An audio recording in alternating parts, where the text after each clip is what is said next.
Assalamualaikum warahmatullahi wabarakatuh, teman-teman semua.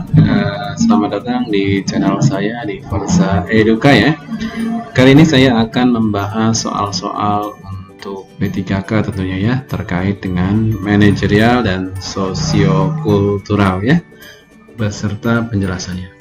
Oke.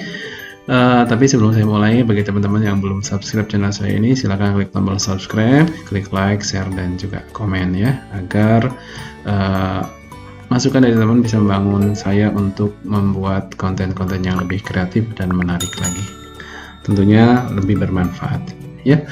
Langsung saja untuk soal yang pertama, soal nomor 1. Mengutip, menjelaskan, menggambar, memberi label, mencatat, meniru. Nah, ini daftar kerja operasional di atas termasuk dalam klasifikasi belum, yang termasuk ranah C1, C2, C3, C4, apakah C5 ya. Mengutip, menjelaskan, menggambar, memberi label, mencatat. Nah, ini berarti teman-teman harus hafal ke-6 C-nya ya. C1 itu ingatan, apakah ini termasuk ingatan? Nah, ya. Kemudian C2 sampai C5, di sini sampai C5 ya, sebenarnya ada C6 sampai mencipta ya. Nah, ini jawabannya yang jelas kalau mengutip, menjelaskan, menggambar adalah ranah C1 ya. Mari kita lihat. Nah, ini untuk taksonomi belum. C1 mengetahui, memahami, mengaplikasi, menganalisis, mengevaluasi sampai mencipta ya.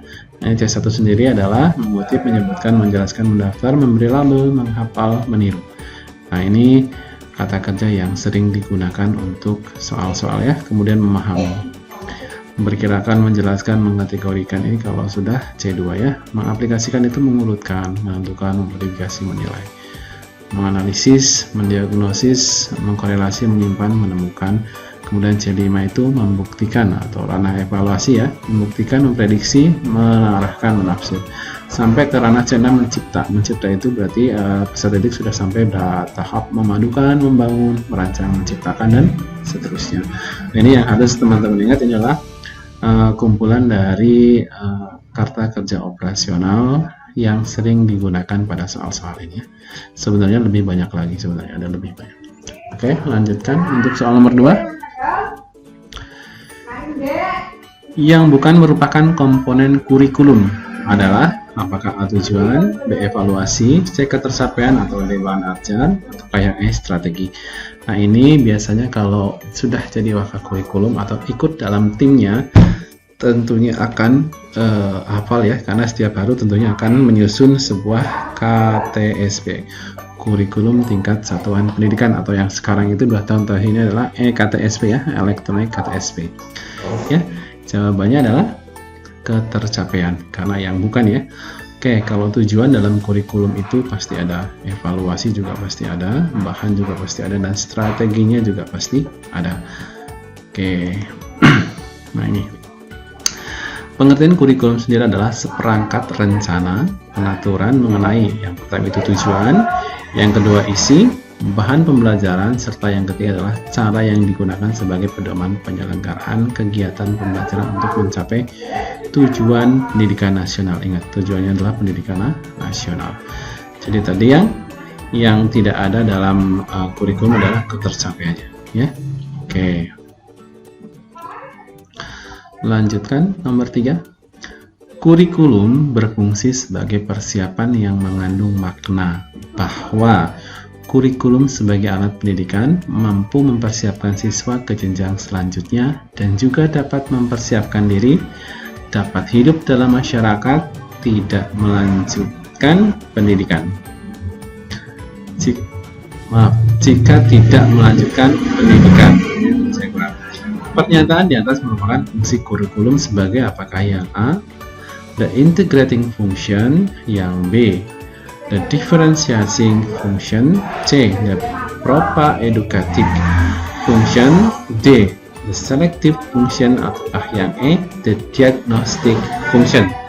Nah, untuk menjawab pertanyaan-pertanyaan seperti ini, berarti teman-teman juga harus tahu maksud dari A, B, C, D, dan E ya.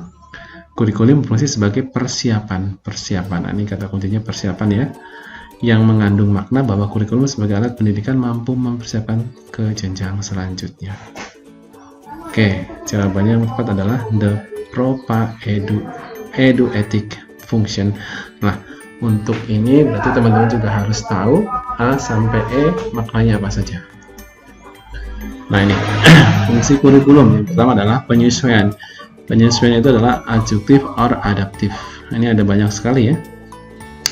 Ini kemampuan untuk menyesuaikan diri dengan perubahan yang terjadi di lingkungan. Kemudian yang kedua adalah integrasi atau integrating. Tadi ada pilihan integrating function ya.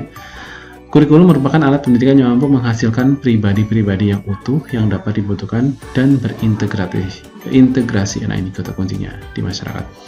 Kemudian diferensiasi atau differentiating. Alat yang memberikan pelayanan dari berbagai perbedaan setiap siswa yang harus dihargai dan dilayani. Ya, setiap siswa. Ingat, diferensiasi adalah perbedaan kata kuncinya. Kemudian persiapan atau propa eduetic. Nah, ini ya, persiapan ini adalah propa eduetic. Jadi istilah-istilah ini teman-teman harus apa maksudnya harus tahu ya. Nah, propa eduetic adalah persiapan. Ini adalah alat pendidikan yang mampu mempersiapkan siswa. Ingat, tadi adalah kata kuncinya mempersiapkan siswa ke jenjang selanjutnya dan mempersiapkan diri dapat hidup dalam masyarakat jika tidak melanjutkan pendidikan. Nah, ini jawabannya adalah persiapan atau propa eduetic ya. Kemudian yang E adalah pemilihan atau selektif, memberikan kesempatan bagi siswa untuk menentukan pilihan ya.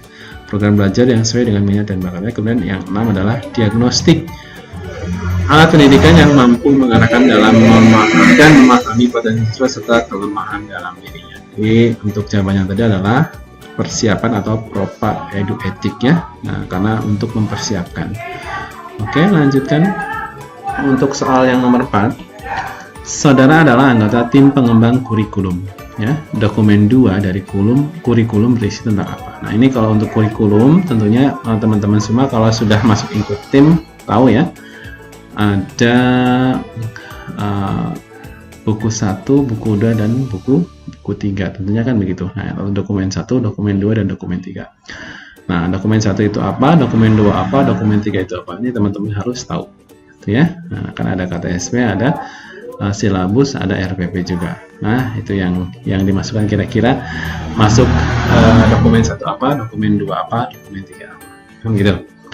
Oke, untuk nomor 4, apakah dokumen 2 ini berisi tentang silabus, apa RPP, apa program semester, atau jurnal harian, atau visi dan misi? Ini jawabannya adalah silabus. Ini masuk dokumen 2 ya. Tentunya dokumen 3 nanti masuknya adalah RPP-nya. Itu oke.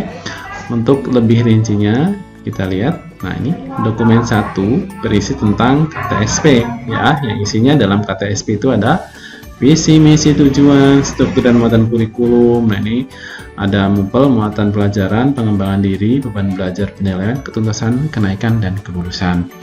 Ada KD dan KI, ada pembelajaran tematik, integratif, dan kalender akademik. Ini termasuk dalam dokumen 1. Kemudian prinsip penyusunan kurikulum sebagai acuan utama yaitu bahwa sekolah harus mengutamakan potensi yang ada pada peserta didik, perkembangan zaman, tantangan, kebutuhan, dan lingkungan peserta didik secara umum. Oke, tadi sudah terjawab ya. Jadi yang pertama adalah dokumen 1 muatan kurikulum, dokumen 2-nya adalah silabus, dokumen 3-nya adalah RPP. Oke, lanjutkan nomor 5. Melalui bermain peran tentang nilai-nilai kebangsaan, siswa dapat meneladani nilai kepahlawanan dengan baik dan benar. Dari tujuan pembelajaran di atas yang termasuk unsur degree. Nah, dalam pembelajaran kan harus ada unsur 4 ya. A, B, C, D, ada audien, behavior, kemudian conditioning atau condition ya. Yang kelima adalah degree ya. Memuat unsur degree. Jadi teman-teman harus tahu arti dan maksud degree itu apa ya. Adalah, nah ini apakah A, melalui bermain peran tentang nilai-nilai kebangsaan siswa. Nah, siswa ini sebenarnya audiensnya masuknya. Kemudian C, dapat meneladani nilai kepahlawanan dengan baik dan benar. E, nilai-nilai kebangsaan. Ini untuk soal nomor 5 jawabannya adalah dengan baik dan benar. Ini degree-nya ya. Degree-nya berarti tujuan akhirnya dengan baik dan benar. Atau dengan tuntas gitu ya. Nah, ini degree-nya. Nah, oke, untuk memperjelas kita lihat. Nah, ini nomor 6 Oke, nomor 6. Melalui kunjungan kerja, peserta didik dapat membuktikan adanya strata sosial dalam kehidupan bermasyarakat di daerah perbatasan Jawa Barat dan Jawa Tengah.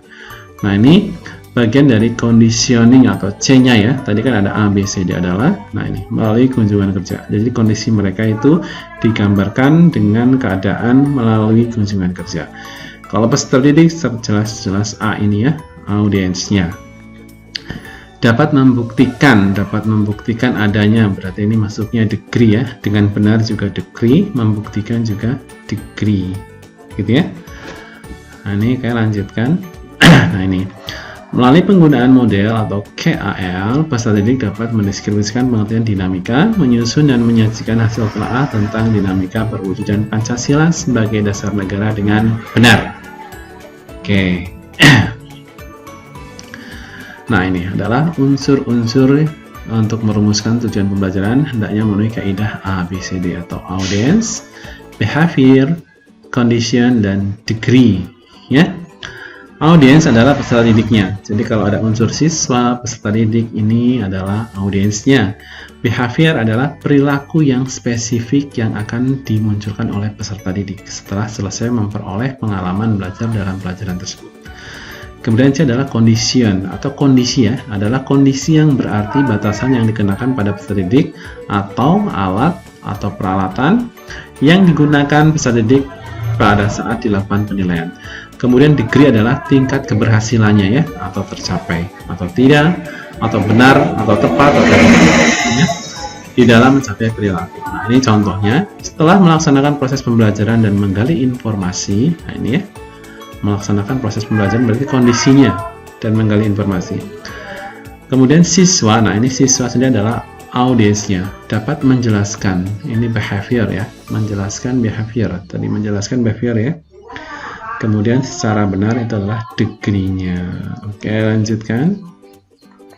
Sedangkan manfaat tujuan pembelajaran sendiri adalah memudahkan dalam mengkomunikasikan maksud kegiatan belajar mengajar kepada siswa, sehingga siswa dapat melakukan perbuatan belajarnya secara lebih mandiri. Kemudian yang kedua adalah memudahkan guru untuk memilih dan menyusun bahan ajar. Kemudian yang ketiga adalah membantu memudahkan guru menentukan kegiatan belajar dan media pembelajaran. Yang keempat adalah memudahkan guru mengadakan penilaian. Oke, lanjut. Soal nomor 7 sekarang. Salah satu fungsi kurikulum adalah fungsi suplementasi, ya, suplementasi. Yang berarti apakah A mempersiapkan peserta didik agar bertanggung jawab, ataukah B memberikan pelayanan kepada setiap peserta didik, ataukah C menemukan dan mengembangkan minat dan bakat peserta didik, atau D mengembangkan kemampuan siswa berdasarkan keahliannya, atau C memberikan layanan sesuai dengan minat dan bakat peserta didik. Silakan dijawab dulu dalam hati. Apakah A, B, C, D atau E? Fungsi suplementasi.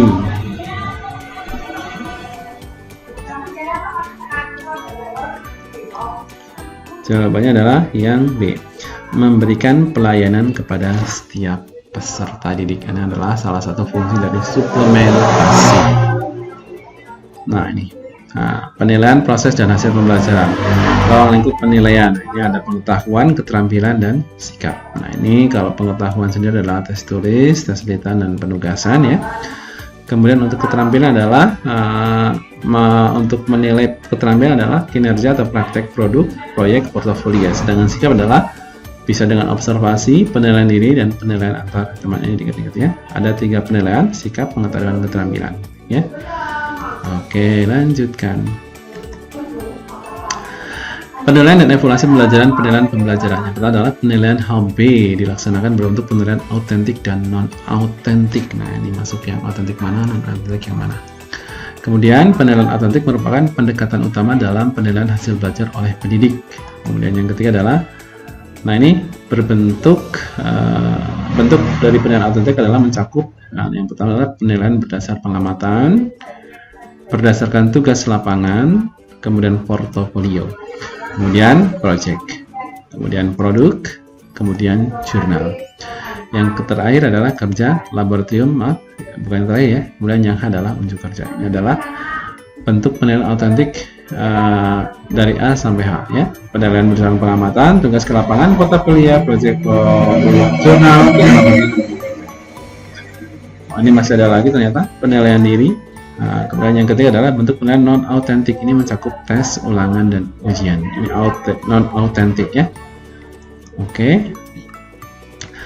Pemberian pembelajaran ulang dengan metode dan media yang berbeda. Pembelajaran ulang dilakukan bila mana sebagian besar atau semua peserta didik belum mencapai ketuntasan belajar atau mengalami kesulitan belajar, atau lebih besar dari 50% tidak tuntas belajar.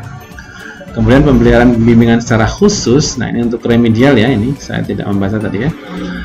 Untuk pemberian bimbingan secara khusus, misalnya bimbingan perorangan, sistem tutorial dilaksanakan bila mana terdapat satu atau beberapa peserta didik yang belum berhasil mencapai ketuntasan atau kurang dari atau sama dengan 20% tidak tuntas belajar. Ya. Kurang dari atau sama dengan 20% tidak tuntas belajar, maka nanti pemberian bimbingan secara khusus ya. Ini lebih dari 50% tidak tuntas, maka pemberian pembelajaran ulang ya, guru mengajar lagi gitu. Kemudian yang ketiga, guru akan memberikan tugas diskusi kelompok untuk siswa atau untuk meremediasi siswa apabila ya, remedial teaching dapat dilakukan dengan cara diskusi kelompok, yaitu dengan membentuk kelompok yang terdiri dari 5-10 anak atau 20% sampai 5% tidak tuntas belajar. Jadi sekitar 20 sampai 50% tidak tuntas belajar. Nanti diskusinya diskusi kelompok bagi mereka yang tidak tuntas belajar. Ini cukup besar ya. Oke, sekarang penilaian dan evaluasi pembelajaran. Ini pengayaan. Langkah-langkah sistematis memberikan treatment pembelajaran pengayaan adalah sebagai berikut. Yang pertama adalah belajar kelompok. Secara kelompok, peserta didik dapat diminta untuk menyelesaikan sebuah proyek atau penelitian ilmiah. Ya, ini kelompok. Nah, kalau belajar mandiri, maka kegiatan pembahasan masalah nyata, tugas proyek ataupun penelitian ilmiah. Kemudian pembelajaran berbasis tema, ini pembelajaran terpadu yang memadukan kurikulum di bawah tema besar. Kemudian pemadatan kurikulum, pemberian materi kepada peserta didik, yaitu terhadap kompetensi materi yang belum diketahui oleh peserta didik. Oke, lanjutkan untuk soal nomor 8. Bu Teti melakukan kegiatan penilaian formatif dan dilaksanakan selama proses pembelajaran berlangsung.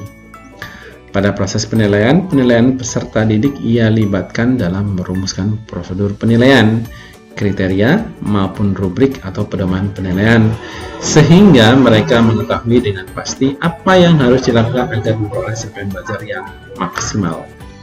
Penjelasan di atas merupakan apakah A. Assessment of Learning, ataukah B. Assessment for Learning, atau C. Assessment as Learning, atau D. Assessment to Learning. Apakah ini assessment learning? Silakan dijawab dulu. Melakukan kegiatan penilaian formatif dilaksanakan selama proses pembelajaran. Ini jawabannya adalah yang assessment sebagai pembelajaran. Oke, untuk menjawab ini berarti ada materi juga ya. Nomor 9. Berikut ini adalah pernyataan yang salah tentang pembelajaran remedial. Nah, tadi materinya sudah. Apakah pemberian pembelajaran ulang dengan metode media yang berbeda jika jumlah peserta mengikuti remedial lebih dari 50%? Remedial dilaksanakan jika KKM individual tidak tuntas 75%. C. Pemberian bimbingan secara khusus, misalnya bimbingan perorangan, jika jumlah peserta didik mengikuti remedial maksimal 20%. Atau KD. Pemberian tugas-tugas kelompok jika jumlah peserta didik yang mengikuti remedial lebih dari 20% tetapi kurang dari 50%. Kemudian yang E, pemanfaatan tutor teman sebaya. Nah, ini jawabannya adalah yang ini. Remedial dilaksanakan jika KKM individual tidak tuntas sampai 75% ya. Soal nomor 10, perhatikan daftar berikut ini. Melaksanakan penilaian atau tes formatif, menganalisis hasil evaluasi belajar peserta didik setelah selesai satu periode tertentu. Menentukan ketuntasan siswa dan nilai rata secara individual maupun klasikal. Menetapkan teknik remedial yang akan diterapkan melaksanakan remedial atau 6. Melakukan evaluasi atau penilaian untuk mengetahui keberhasilan tindakan. Yang ke-7, menganalisis hasil evaluasi remedial serta menentukan tindakan berikutnya. Yang bukan merupakan langkah pembelajaran remedial. Melaksanakan penilaian atau tes formatif. Nah, ini bukan ya, berarti satu itu bukan. Menganalisis hasil evaluasi. Nah, silahkan ini apakah A, B, C, D, silahkan dijawab dulu dalam hati.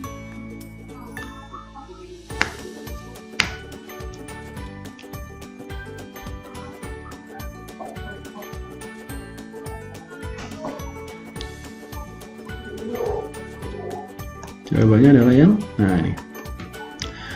Menganalisis hasil evaluasi belajar setelah KD1 tertentu ya, jadi setelah ulangan pertama kalau gitu. Kemudian yang ketiga adalah menentukan ketuntasan siswa dari rata individual maupun klasikal. Yang keempat adalah menetapkan teknik remedial yang diterapkan. Yang ketujuh adalah menganalisis hasil evaluasinya. Oke, lanjutkan nomor 11. Yang satu itu melakukan pengamatan terhadap aspek-aspek dari suatu fenomena untuk mengidentifikasi masalah.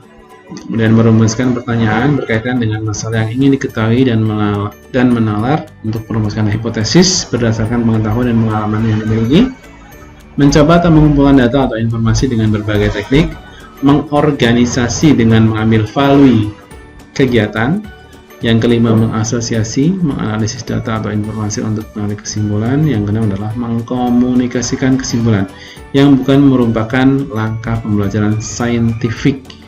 Ya, saintifik itu 5M. Ini ada 6, berarti yang salah satu adalah bukan. Apa 1, 2, 3, 4 atau 5? Ya, mengkomunikasikan sudah jelas.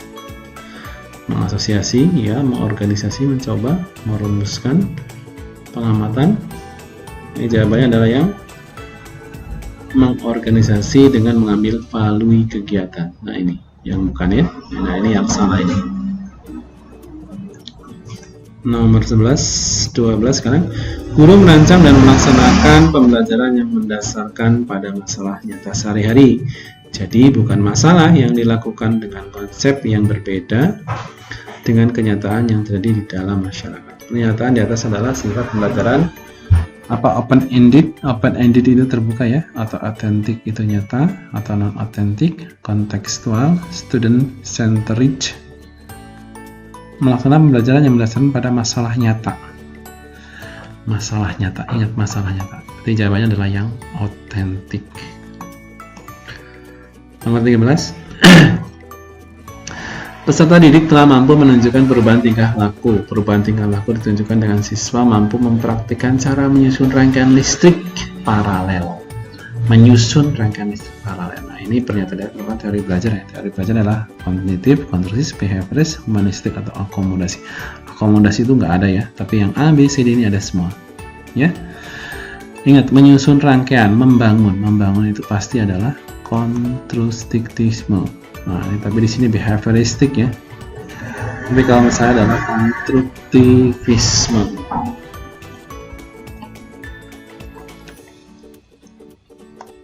Melanjutkan nomor 14. Seorang guru penganut teori belajar yang lebih mementingkan proses belajar daripada hasil belajarnya. Ia beranggapan bahwa belajar merupakan perubahan persepsi dan pemahaman yang tidak selalu dapat dilihat sebagai tingkah laku yang normal. Belajar merupakan suatu proses internal yang mencakup ingatan, retensi, pengolahan informasi, emosi, dan aspek-aspek kejiwaan lainnya.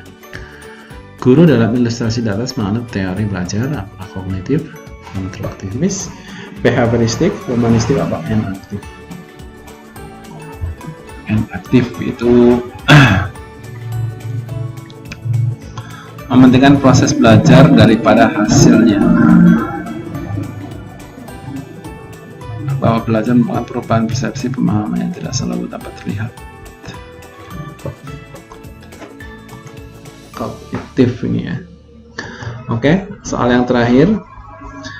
Guru adalah manajer di kelas. Jenis keterampilan yang harus dimiliki guru sebagai seorang manajer adalah apakah yang A, formal, informal, dan teknis, B, formal, konseptual, dan teknis, C, perencanaan, organisasi, dan evaluasi, D, teknis, formal, dan manajerial, E, kemanusiaan, konseptual, dan teknis. Silakan dijawab dulu dalam hati.